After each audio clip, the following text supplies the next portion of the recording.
Hey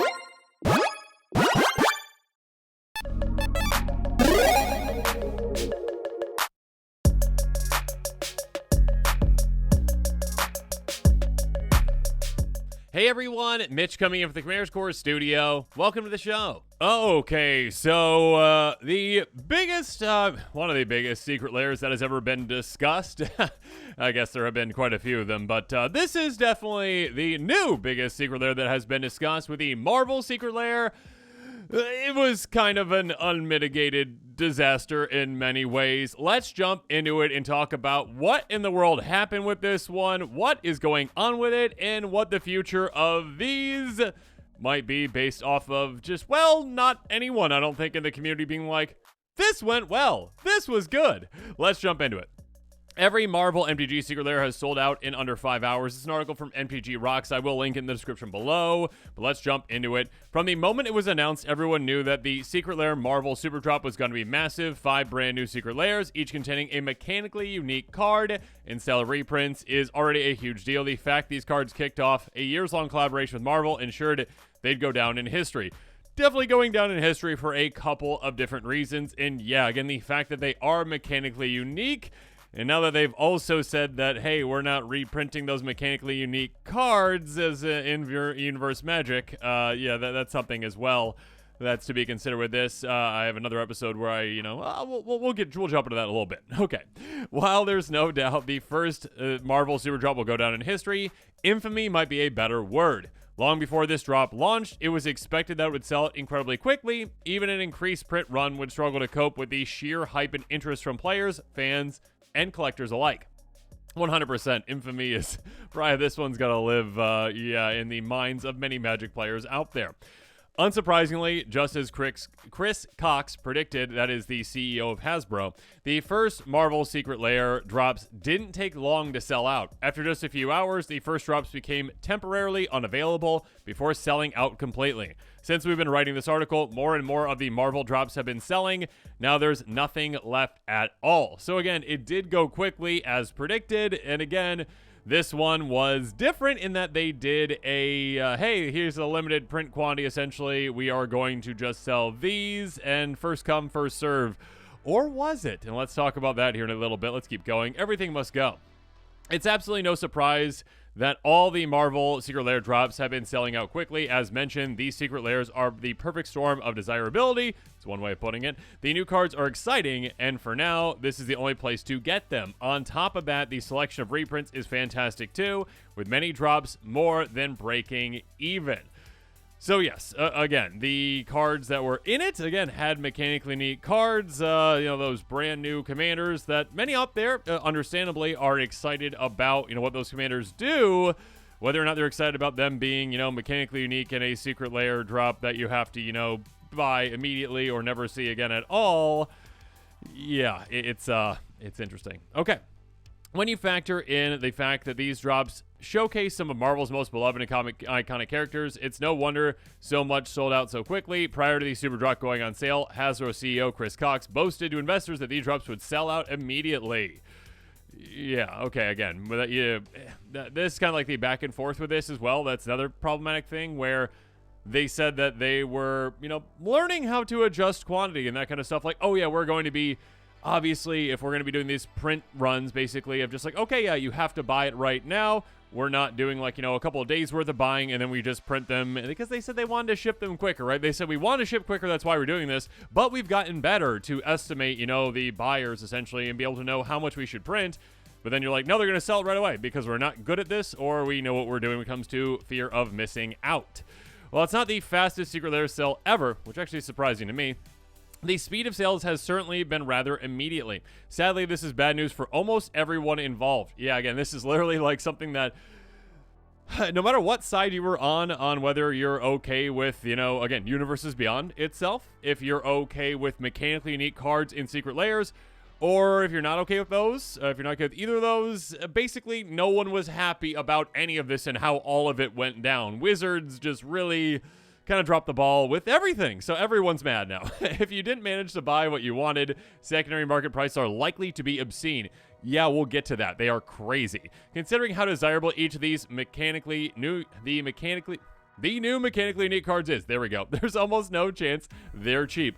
Not at all. There's a cheaper solution. I'll talk about that here in a little bit, though. Technically, there is some hope that the expanded print run volume of this secret lair drop will let things settle over time. There's obviously a rush of demand right now, but that doesn't necessarily have to last forever. Whether or not we'll actually see reasonable prices in a few weeks or months, however, remains to be seen. Yeah, I don't expect to see reasonable prices on any of these things for a long time. Again, especially since Wizards said, you know what, the list and all that kind of stuff is done, so we're not, reprinting. We're not bound to our previous promise of reprinting things, essentially, when it comes to these, reprinting them in the mechanically unique cards and, in-universe settings, essentially. We're not bound to that anymore because we broke our own rules, essentially, and promises. Check out my most recent episode on Wizards, lied to everyone on that. And, I can't see these prices going down because, again, the demand is just going to be high. Again, the designs for the commanders are exciting. I don't dispute that at all. It's just kind of the way that all this is going down is absolutely crazy. Not that I like that they are, again, on Universe Beyond cards, number one, and number two, mechanically unique in a secret lair. One-time buy is absolutely absurd. A perfect problematic storm. That's a good way to put it. To start with the obvious, Wizards of the Coast didn't print enough of the Marvel Superdrop. No, really. They literally knew that they didn't ahead of time because Chris Cox said, you know what, these are going to sell out immediately. So, yeah, they knew they didn't print enough ahead of time, obviously, because they said, we're better about this now. We've got the data. We know what players are doing these secret lairs. We know what people are going to be buying. We are better at estimating right now. But by the way, they're going to sell it right away because we don't know what we're doing or we're lying. One of the two. Not only have a huge number of players missed out on the cards they wanted, but Wizards have hurt themselves too. As much as Cox might have been able to brag about it, these drops selling out so fast is a bad thing. Essentially, Chris Cox managed to brag to investors that they haven't printed enough to accurately meet demand, 100%. Sure, Hasbro might have made a lot of money, but there's also tons being left on the table. Unless Marvel demanded that only so many cards printed, this is bad news for literally everyone involved. I think that there's also just reason that Wizards doesn't overprint these. When it comes to them making money on things, they're going to be like, okay, we need to keep the fear of missing out high on every single one of these. That's kind of the entire point of many secret lairs, especially now with this model of how they're actually printing them. And so with that, yeah, they're not going to print enough. They are not going to they will never overprint these. I think that they are always going to err on the side of print less and hype things up so that it sells out really, really quickly so they can brag about how it sold out really quickly. So when the next one comes out, that it can sell it really quickly. And the next one, it sells out really quickly. See, I don't think that they're necessarily shooting themselves in the foot with this. I think it is intentional. Like, that they're fine with making slightly less money on this one to make sure that the next one sells well, to make sure the next one sells well. If they literally wanted to meet all the demand, and again, their whole reasoning for, hey, yeah, we want to make sure that shipping happens quicker. Okay, and we'll talk about that here in a little bit on if people actually care about that or not. But we want the shipping to happen quicker, right? So that's why we're only printing this many, and then you have to, buy them right away. Versus, hey, you know what? Previously, it was like, all right, you at least had a day or so or whatever, a couple to actually just buy it. And anyone who wanted to buy it could, and then they printed them. You could do a hybrid model where you did both, and then they would be able to maximize revenue on that because they could be like, okay, for the people who want it right away, for people who want it in however many weeks it takes to ship or whatever it is, cool. You can, wait in this queue for as long as you want, essentially, and then that kind of batch is done. The initial shipping ones are done.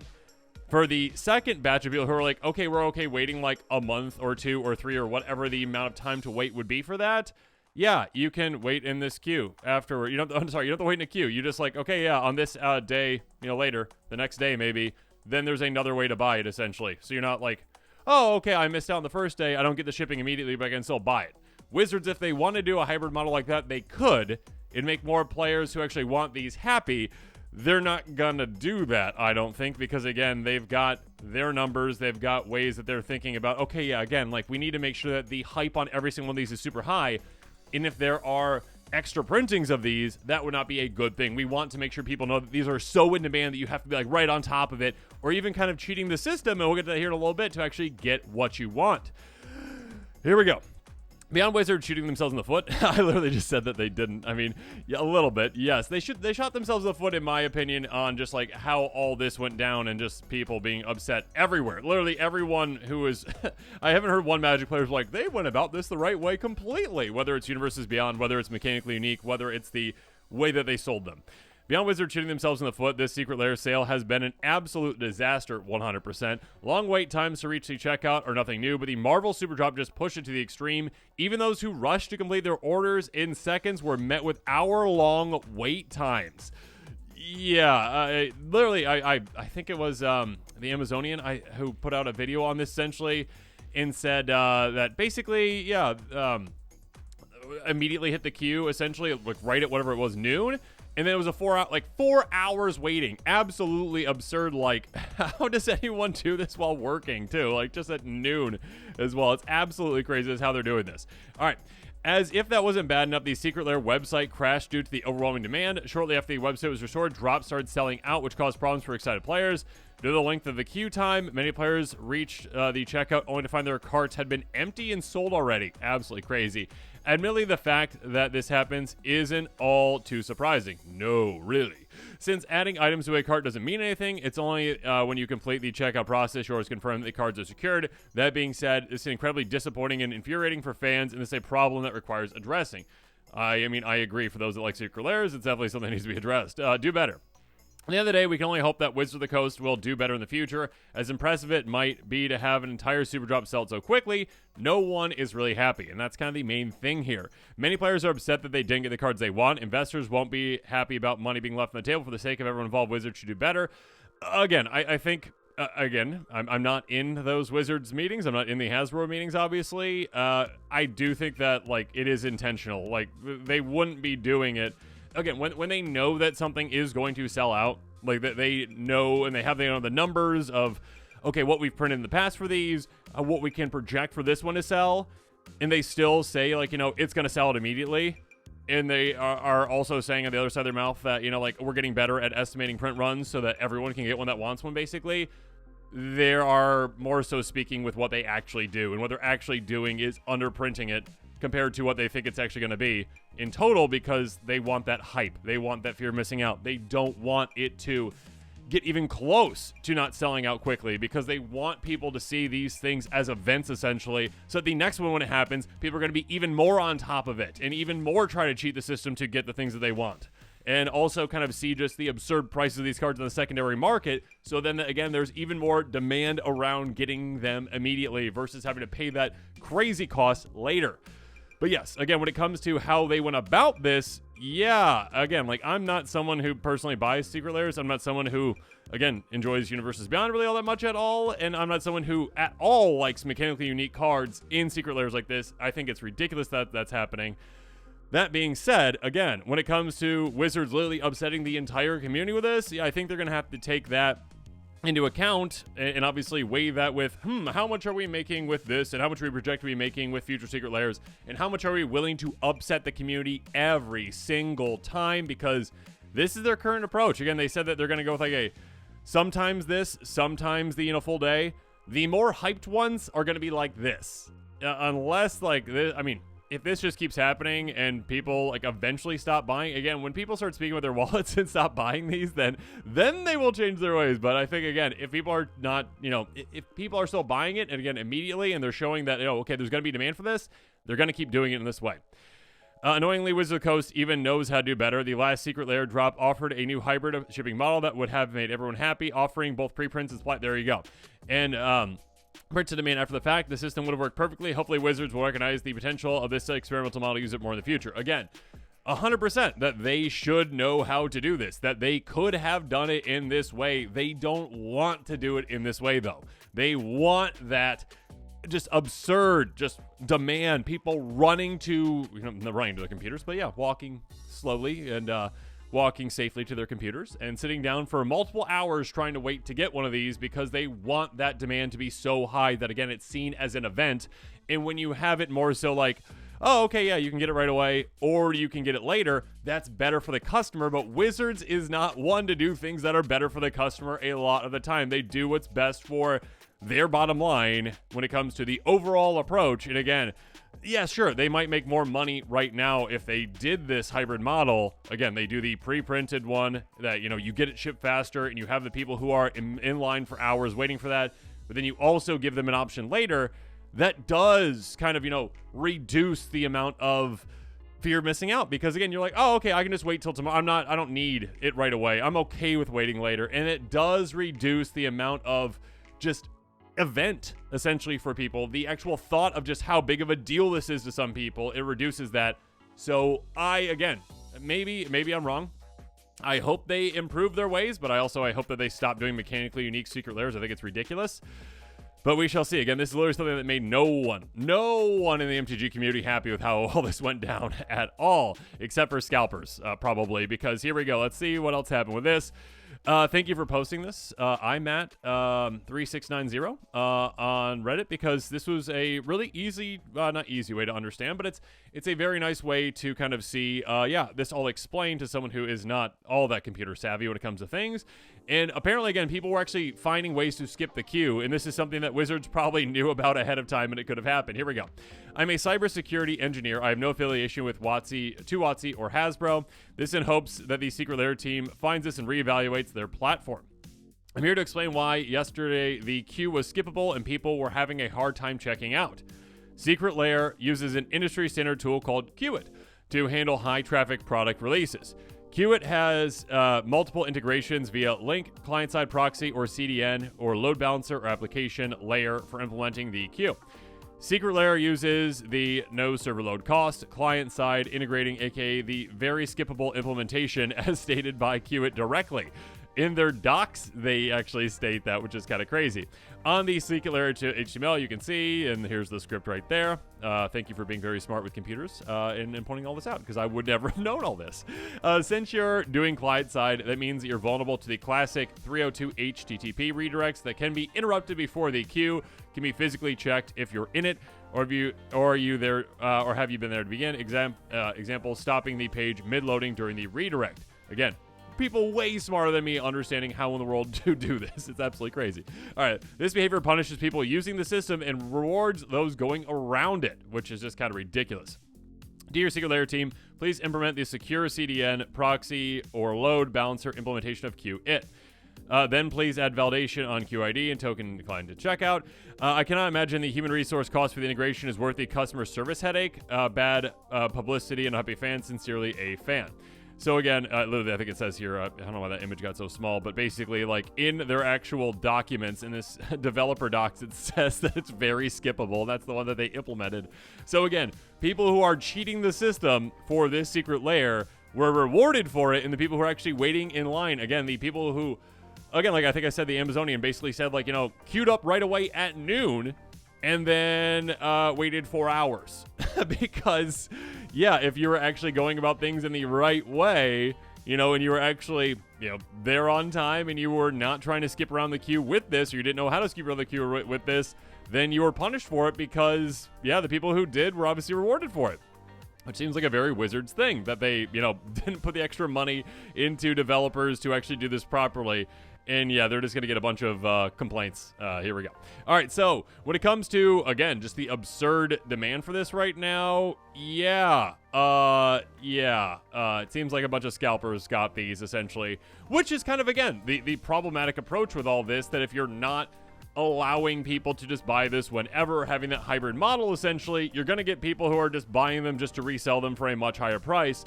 Again, correct me in the comments if I'm wrong on this, but the foil version, I think, was $50 for each of these. The non-foil version was $40. Let me know in the comments below if I'm wrong on that one. And also, I think you got this Arcane Signet thingy if it was, if your entire purchase was $200 or more, something like that. And now that's being resold itself for $40. But yeah, all these being resold for like around twice as much-ish, essentially. Especially, I think it's the Storm one that is absolutely absurdly priced. I think this whole thing foil is, was that 200 something like that, a little more maybe, but yeah, like Storm itself going for 85. Like going on to Scryfall itself, we can actually see all these cards, right?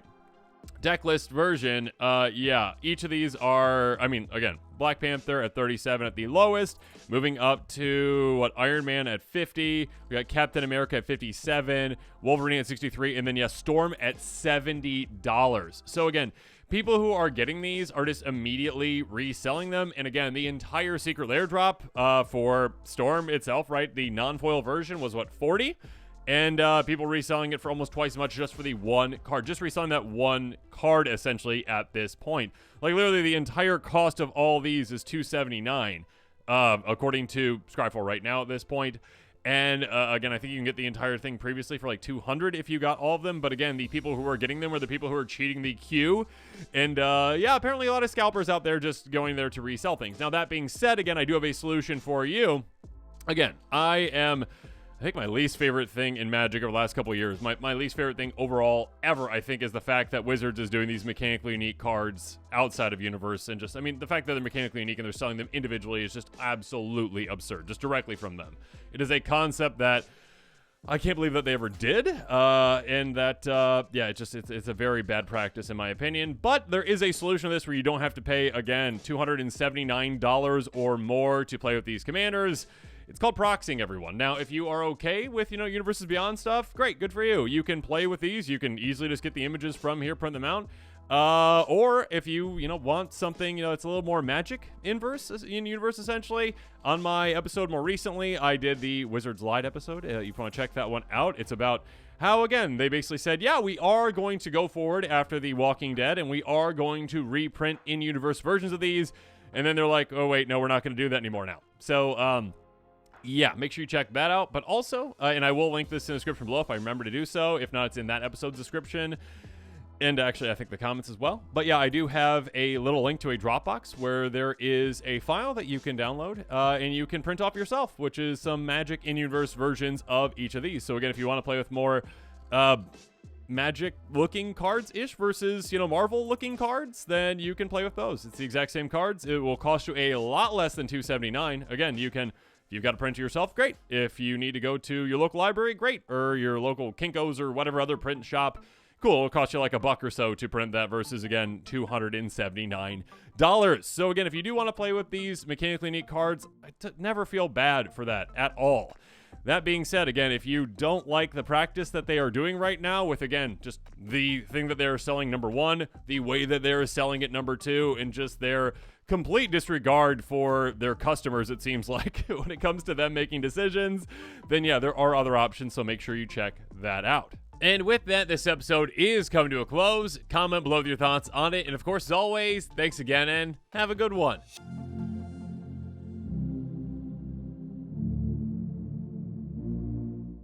This show and episodes like this one are possible thanks to viewers like you. If you're looking for an easy way to help support this show, make sure that you like, share, and subscribe. Also, hit that bell notification icon so you don't miss any new episodes. You can also go check out our playmats and other merchandise at thecommandersquarters.com. We also have a ton of brand new t-shirt designs in stock, so make sure you check out those as well. Another easy way to support this show is with our TCG Player affiliate links. So whether you're buying a deck or individual cards, you can use this general link right here or one in the description. And the final way that you can support this show is by supporting us directly by becoming a patron. There are many benefits to being a patron, and I truly couldn't do this without all of their support.